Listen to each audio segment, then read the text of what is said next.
शेख चली का शुमार गांव के सबसे ज़्यादा ख्वाब देखने वाले इंसानों में होता था। वो दिन रात कुछ न कुछ अनोखा सोचते रहते और उस सोच की बुनियाद पर बड़े बड़े मंसूबे बनाते। गांव वालों को उनके ख्वाबों पर हंसी आती, लेकिन शेख चली को अपने हर ख्वाब पर कामिल यकीन होता। एक दिन वो मंडी से आटे की बोरी खरीद कर गुधे पर लाद कर घर वापस आ रहे थे। रास्ते में उनके जहन में एक ज़बरदस्त ख्याल आया। अगर मैं ये आटा बेच दूं, तो उससे जो पैसे आएंगे उनसे 2 बकरियां खरीद लूंगा। फिर उन बकरियों के बच्चे होंगे, बच्चे बड़े होंगे, दूध देंगे और मैं दूध बेच कर गाय खरीद लूंगा। फिर गाय से दूध, दही, मक्खन, घी। वाह वाह, मैं तो अमीर हो जाऊंगा। वो खुद कलामी कर रहे थे। उसी ख्वाब में मगन थे कि गधा अचानक रख गया। शेख चली की आंखें खुल गईं और उन्होंने देखा कि बोरी के नीचे से सरख रंग का आटा बह रहा है। अरे ये क्या! वो चीख पड़े। गधे की पश्त पर बोरी के दोनों तरफ सुराख थे और आटा जमीन पर बहता जा रहा था। मगर असल हैरत ये थी कि इस बहते आटे के पीछे पीछे चंद सफ़ेद चूहे कितार में चलते आ रहे थे, बिल्कुल ऐसे जैसे किसी जुलूस में शामिल हों। जब शेख चली ने देखा कि चूहे उनके आटे को खा खा कर पीछे आ रहे हैं, तो वो गुस्से से बोला, बदतमीज़ चूहो, मेरा आटा खा रहे हो, जाओ यहाँ से। मगर चूहे रके नहीं, वो मुसलसल गधे के पीछे आते रहे।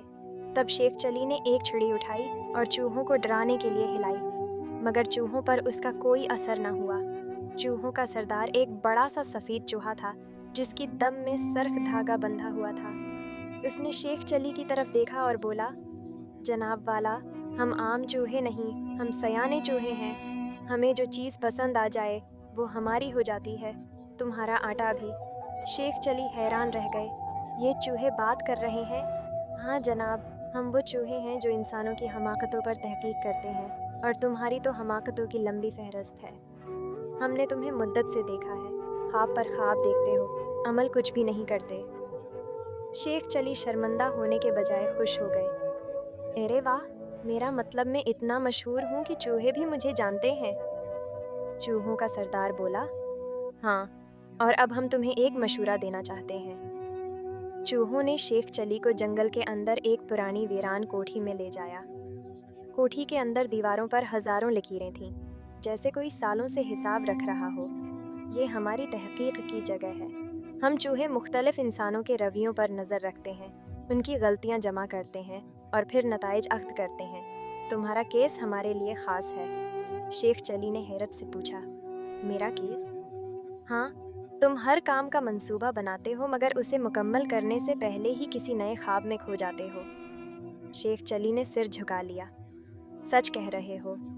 हम तुम्हें एक चांस देना चाहते हैं। अगर तुम हमारी रहनुमाई पर अमल करो तो कामयाब हो सकते हो। शेख चली की आंखों में उम्मीद चमकने लगी। क्या करना होगा? हर हफ्ते तुम्हें हमें अपने अमल की रिपोर्ट देनी होगी, ख्वाब देखने की नहीं, बल्कि हकीकत में किए गए काम की। अगर झूठ बोला तो हम तुम्हारे गधे को अपनी बादशाहत में शामिल कर लेंगे। शेख चली ने फौरन हामी भर ली। शेख चली ने अपने घर के पछवाड़े में सब्जी उगाने का फैसला किया। उन्होंने ज़मीन खोदी, बीज बोए और बाकायदगी से पानी देने लगे। हर दिन की एक तहरीरी रिपोर्ट बनाकर लकड़ी की छोटी सी नाली में रख देते, जहाँ से चूहे आकर उसे ले जाते। हफ्ते के अख्तिताम पर सरदार चूहा खुद आया और बोला, बहुत खूब, तुमने मेहनत की है। अगले हफ्ते तुम्हें उन सब्जियों को बेचने का मंसूबा बनाना है। शेख चली ने सिर हिलाया। यूं नहीं महीने गुजरने लगे। शेख चली ने सब्जी बेची, इससे नफ़ा कमाया और एक मुर्गी खरीद ली। मुर्गी से इंडे हासिल किए। गांव के लोग हैरान थे कि शेख चली बदल गए हैं। कामयाबी के उस सफ़र में एक दिन ऐसा आया जब शेख चली को पुराने दिनों की याद आई। वो बाज़ार में चहलकदमी कर रहे थे जब उन्होंने एक सुन्नार की दुकान में सोने का छोटा सा ताज देखा। फ़ौरन उनका दिमाग ख्वाबों में खो गया। मैं भी बादशाह बनूंगा, सब मुझे सलाम करेंगे, मेरा तख्त होगा, दरबारी होंगे। उन्होंने अपनी सारी कमाई निकालकर ताज खरीद लिया और घर आकर गुधे पर बैठकर पूरे गांव का जिक्र लगाया। शेख चली बादशाह, शेख चली बादशाह, वो चीख चीख कर ऐलान करते रहे। चूहे खामोशी से सब देखते रहे। رات کو سردار چوہا آیا اور بولا، تم نے وعدہ توڑا، آج تم نے خوابوں میں کھو کر عمل کا راستہ چھوڑا، ہمارا معاہدہ ختم ہوا۔ شیخ چلی کو بہت شرمندگی ہوئی۔ انہوں نے تاج اتارا اور وعدہ کیا کہ اب دوبارہ ایسا نہیں کریں گے۔